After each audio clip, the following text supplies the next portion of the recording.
निराकार हैं, और ईश्वर भी तो निराकार, निराकार, निर्विकल्प, निर्विकार, अलक्ष्य, जिसको हम देख नहीं सकते। लेकिन बहुत सी चीजें हम देख नहीं सकते मगर वो है। हवा देख नहीं सकते, हवा है, अनुभव करते हैं। तो ईश्वर को हम देख नहीं सकते लेकिन ईश्वर है। अब सभी ईश्वर जो उपस्थित हैं सबके अंदर, तो वही क्रियाकलाप कर रहा है, जीवित है। जीव है तो जीवित है, जीवन है। अब उसको ना हम जाते देखते ना आते देखते हैं। जब प्राण निकल जाता है तो कोई देखा कि किधर से निकला और कहाँ जा रहे हैं? दिखता नहीं।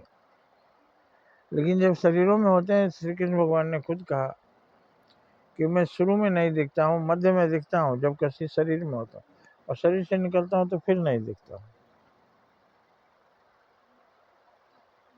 लेकिन मैं हूँ, और मैं हूँ नहीं तो जैसे ही मैं श्वास के रूप में मैं हूँ, श्वास जैसे ही आना जाना बंद हो जाता है, वैसे बाद में मृत हो जाता है।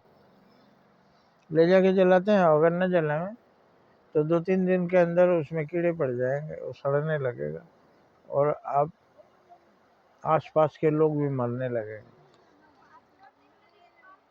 वही निराकार रूप की पूजा करनी चाहिए। लेकिन निराकार को हम कैसे पूजें, जिसको देखे नहीं, तो इसीलिए उसको आकार दिया। हे भगवान, आप ब्रह्मा बनकर संसार का पालन कर रहे, हे भगवान आप विष्णु बनकर सारे संसार को खिला रहे, हे भगवान आप शिव बनकर, हे भगवान आप सूर्य में भी हैं। मतलब सूर्य में अगर आप नहीं होते सूर्य चमकता, हम में भी है, हम में अगर आप नहीं होते तो हम कैसे भजन करते? वकील में अगर भगवान नहीं होते तो बोलता कैसे? भगवान क्या है? आत्मा है, प्राण है, और वो जीवन ही परमात्मा का लक्षण है। शरीरों में आते हैं हम कर्म करने के लिए। अच्छे कर्म करेंगे तो देवता हो जाएंगे, अमर हो जाएंगे। देवता भी नहीं दिखते लेकिन होते हैं, वैसे आप हो जाएंगे। और शैतानी करेंगे, बुरे कर्म करेंगे तो शैतान हो जाएंगे, नरक में निवास करेंगे, भूत प्रेत बनकर घूमेंगे। ये जो अपराधी हैं, चोर डकैत बदमाश, ये सब कौन है? यही सब तो शैतान है, राक्षस यही है। तो ईश्वर निर्विकार है, हम भी यही मानते हैं। लेकिन यही मानते हैं कि वही निर्विकार शरीर धारण, शरीरों में प्रवेश करके एक्टिविटीज करता है। गाय में वही है, घोड़े में वही है, हाथी में वही है, मक्खी में वही, मच्छर में वही, सब में वही।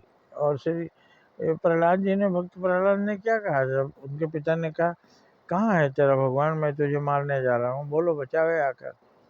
तो उन्होंने कहा हम में, तुम में, खड़ग खम में, गड़ गड़ सीताराम। ये पिताजी वो हम में भी है, तुम में भी है, खड़ग मैंने तलवार में भी है, इस खंबे में भी है। तो वो बोला था अच्छा खंबे में भी है, ले तेरे भगवान को एक लात मारता हूँ, देखे क्या करता है। खींच के लात खंबे में मारा, भयानक आवाज के साथ खंबा टूटा और नरसिंह भगवान प्रकट हुए। तो निर्विकार हैं, उनका कोई रूप नहीं ईश्वर का, लेकिन वो शरीरों में प्रवेश करते हैं तो उनका रूप बन जाता है।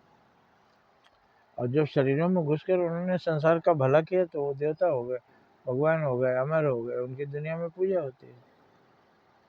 और जो बुरे बने लोगों को सताया उनको कोई याद नहीं करता। जय हिंद, जय भारत।